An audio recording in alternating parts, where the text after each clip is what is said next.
நம்ம சொல்கிறோம் இந்த மொமெண்ட்டில் இருக்கணும், அதில் ஒரு உண்மை இருக்குது, அதை நம்ம எம்ப்ரேஸ் பண்ணணும் அப்படி நம்ம நினைக்கிறோம்.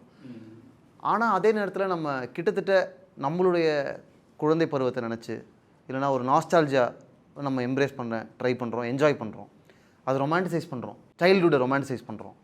இது கரெக்டாக? ஏன்னா அது பாஸ்ட்டில் பண்ணக்கூடாது.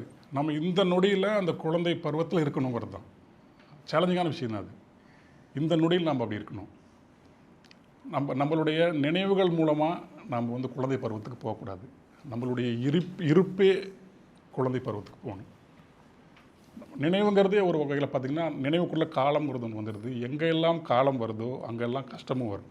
அதனால் எந்த விஷயத்துலையுமே காலம் வராமல் நம்ம பார்த்துக்கணும். இப்போ உங்களை நான் லவ் பண்ணுறேன் அப்படிங்கும்போது அங்கே நம்ம காலங்கிறது இருக்காது. நோட் பண்ணிங்கன்னா தெரியும்.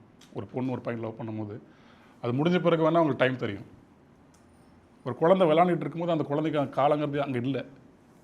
யார் ஒருத்தர்லாம் காலத்தை மைண்டில் வச்சுட்டு இருக்காங்களோ அவங்க ரொம்ப கஷ்டப்பட்டு தான் ஆகணும். ஆஹா, இந்த டைம் விஷயம் இருக்குல்ல, இதை வந்து தாமரை பயங்கரமாக ஹேண்டில் பண்ணுவாங்க.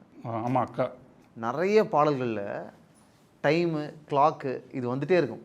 ஆமாம், முடிவெளி கடிகாரம் இல்லாத இடத்துல வாழலாம்.